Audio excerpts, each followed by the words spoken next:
Assalamualaikum warahmatullahi wabarakatuh. Alhamdulillah wassalatu wassalamu ala Rasulillah Muhammadin wa ala alihi wa mawalah.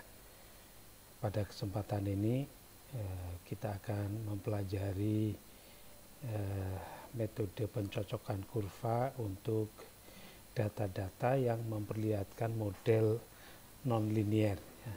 Karena tidak semua data itu memperlihatkan data-data yang bisa kita dekati dengan garis lurus atau linear, tapi bisa saja data-datanya memperlihatkan data-data yang membentuk kurva yang non-linear. Jadi kalau kita memiliki sejumlah data pasangan XY, X1, Y1, X2, Y2 dan seterusnya, maka kita bisa membuat titik-titik di dalam suatu bidang kartesius gitu ya. Titik-titik ini bisa memperlihatkan titik-titik yang menunjukkan linear atau non-linear. Kalau dia menunjukkan data yang linear, maka kita telah lakukan dengan pendekatan garis lurus yang berbentuk persamaan Y sama dengan A1 X plus A0, yang mana A1 dan A0 ditentukan dari penyelesaian metrik yang kita peroleh di materi sebelum ini, ya, materi untuk pencocokan kurva dengan garis lurus, ya. Dengan menyelesaikan metrik kita dapatkan A0 dan A1, ya. Kita bisa menggunakan solusi Cramer untuk mendapatkan A0 dan A1. Lalu kita bentuk garis lurus berbentuk Y sama dengan A1X plus A0. Tapi kalau data-datanya memperlihatkan titik-titik di dalam sebuah bidang seperti titik-titik berikut, tentu tidak bisa didekati dengan garis lurus ini maupun garis lurus ini, ya. Mungkin bisa didekati dengan kurva yang non-linear. Nah, bagaimana kurva non-linear itu bisa dibentuk? Itu maka ada macam-macam jenis kurva non-linear. Di antaranya ada model eksponensial. Ini namanya model eksponensial yang berbentuk Y sama dengan AE pangkat BX. Nah, AE pangkat BX. A-nya koefisien atau konstanta, B-nya juga koefisien atau konstanta. Bagaimana membentuk atau bagaimana menentukan AB ini? Maka kita lakukan model ini dengan cara linearisasi, ya. Untuk melinearkan persamaan model eksponensial ini kita bisa lakukan dengan mathematical loan, gitu ya. Loan ini adalah logaritma yang bilangan pokoknya E. Jadi loan ini adalah E log, gitu ya. Ini menunjukkan loan. Jadi loan Y sama dengan yang ini juga di loan AE pangkat BX. Nah, karena ini perkalian dalam sifat logaritma, perkalian itu bisa sama saja dengan penjumlahan, gitu ya. Jadi menjadi ln A plus ln E pangkat BX. Ln A-nya tetap, tapi ln E pangkat BX itu sama saja dengan E log E pangkat BX, ya. Jadi BX-nya bisa turun menjadi BX E log E, ya. E log E ini nilainya 1. Jadi menjadi akhirnya menjadi BX. Terlihat di sini bahwa model eksponensial ini akan dilinearisasi menjadi bentuk ln Y sama dengan BX plus ln A, ya. Yang ini persis dengan persamaan garis lurus sebelumnya yang berbentuk Y sama dengan A1X plus A0, ya. Tapi dalam hal ini A1-nya B, A0-nya ln A. Jadi persis seperti garis lurus. Nah, dengan demikian proses linearisasi bentuk eksponensial ini menjadi garis lurus dengan cara sumbu X-nya tetap gitu ya, tapi sumbu Y-nya jadi ln, sumbu Y-nya jadi ln. Dengan demikian, ketika kita membentuk matriks, maka bentuk matriksnya Y-nya yang di ln, kemudian A-nya berbentuk ln A, A0-nya berbentuk ln A, sehingga bentuknya ini yang sebelumnya berbentuk A0 menjadi ln A, A1-nya diwakili oleh B, dan vektor hasilnya ini berbentuk ln Y. Di sini X ln Y. Pada persamaan linear ini XY, di sini Y, tapi karena ini model eksponensial, sumbu Y-nya di ln. Nah, bagaimana lalu kita dapatkan ln A dan B? Menggunakan tetap metode Cramer atau bisa menggunakan Gauss-Jordan atau Gauss-Seidel atau eliminasi Gauss. Kalau kita sudah dapatkan ln A, untuk mendapatkan A, maka kita cari dengan kalkulator atau dengan alat bantu perhitungan. Kita cari dengan E pangkat C, ya, di mana C-nya itu hasil Cramer untuk ln A. Ln A-nya kalau ketemu C, maka A-nya adalah E pangkat C. Berikutnya ini contoh, misalnya ada pasangan XY ini yang membentuk data-data, lalu kita ingin tahu berapa perkiraan Y ketika X-nya 40, maka data-data ini kita deketi misalnya dengan model eksponensial. Maka untuk membentuk model eksponensial, Y-nya kita lakukan ln, ya, dengan bantuan kalkulator. Ln 2,5 ketemu ini, ln 3 ketemu ini, ln 5 ketemu ini, dan seterusnya sampai ln 40 ketemu ini, ya. X kuadratnya tetap gitu ya. Di sini ada kolom X kali ln Y gitu ya, untuk mendapatkan sigma X ln Y. Di sini sigma X, ini sigma Y, ini sigma ln Y, ini sigma X kuadrat. Lalu kita masukkan ke dalam metrik. Ini menunjukkan banyaknya data, ini sigma X gitu ya. Ini sigma X, yang ini sigma X kuadrat, yang ini adalah sigma ln Y, yaitu ini sigma ln Y 21, sekian. Ini adalah sigma X kali ln Y, ya, yaitu yang ini. Oke. Kemudian dengan bantuan Cramer kita dapatkan ln A-nya adalah determinan, kolomnya hasil ditaruh di sini, kemudian di sini 15436 gitu ya. Ini angka ini ya, ikut ini angka 4 ini. Kemudian dibagi determinannya metrik A ini, kita akan dapatkan 0,74 sekian. Itu ln A-nya, ya. Nanti A-nya adalah tidak lain E pangkat 0,746388 itu, ya. Nanti di berikutnya. B-nya kita pakai determinan juga, kolom yang kedua yang kita ganti dengan vektor hasil, lalu kita dapatkan 0,098047. Dan A-nya tadi E pangkat sekian itu ketemunya ini, ya. B-nya ketemunya 0,09.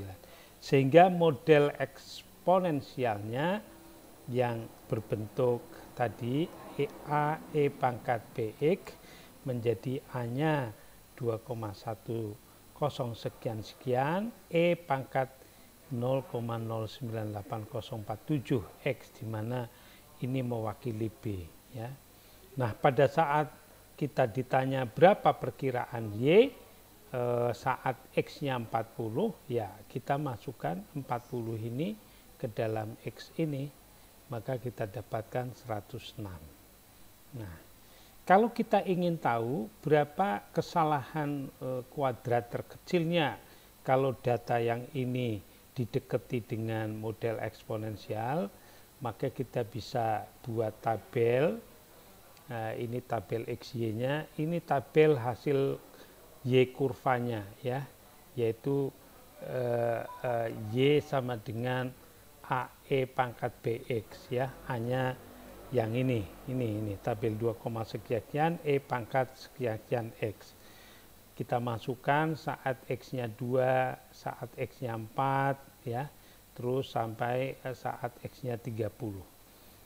Ternyata kalau kita cari perbedaannya lalu dikuadratkan, ketemunya ini, beda ini sama ini dikuadratkan, ini sama ini dikuadratkan, lalu di jumlah total ya, kita dapatkan error kesalahan kuadrat terkecilnya 0,4. Bandingkan kalau data ini kita deketi dengan garis lurus ya. Bagaimana kalau kita deketi dengan garis lurus? Kalau dideketi dengan garis lurus, kita butuh kolom XY, X kuadrat, XY ya, seperti materi kita pada pertemuan sebelumnya. Kita cari X kuadratnya, yaitu penjumlahan ini semua, XY-nya penjumlahan ini semua, sigma Y-nya penjumlahan ini, sigma X-nya penjumlahan ini semua, maka kita dapatkan metrik yang ini N, ini sigma X, ini sigma X, ini sigma X kuadrat, ini sigma Y, yang ini sigma XY ya. Dengan metode Cramer, A0-nya ketemu ini, A1-nya ketemu ini, dan garis lurus yang menggambarkan data tadi ini ya. Sekarang kita cari kesalahan kuadrat terkecilnya dengan memasukkan nilai X data-data untuk mendapatkan Y kurva ya.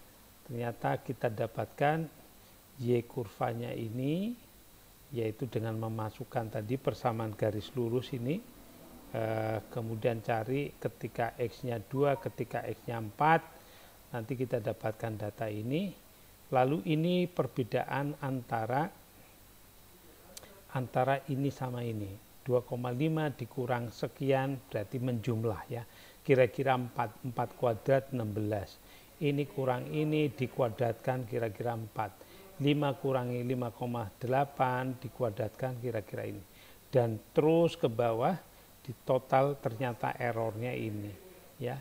Kalau tadi ketika menggunakan pendekatan eksponensial, errornya ini 0,488, sedangkan dengan garis lurus errornya 142. Maka hal ini menunjukkan bahwa data yang ini itu enggak cocok didekati dengan garis lurus, yang cocok didekati dengan model eksponensial ya, yang cocok didekati dengan model eksponensial. Itulah model nonlinier yang pertama, model eksponensial. Sekarang ada model yang kedua, namanya model pangkat, yaitu berbentuk Y sama dengan AX pangkat B. Bagaimana cara mendapatkan A dan B? Kita linearisasi. Melinearisasinya dengan log. Ini di log, ini di log, maka dapat log Y sama dengan log A plus log X pangkat B. Log X pangkat B, B-nya turun menjadi B log X. Jadi ini bisa berbentuk B log X plus log A ya, yang dalam bentuk model linier Y itu adalah A1X plus A0. Jadi ini memperlihatkan model linier, tapi B-nya mewakili A1, log A-nya mewakili A0, dan X-nya menggunakan log. Y-nya menggunakan log.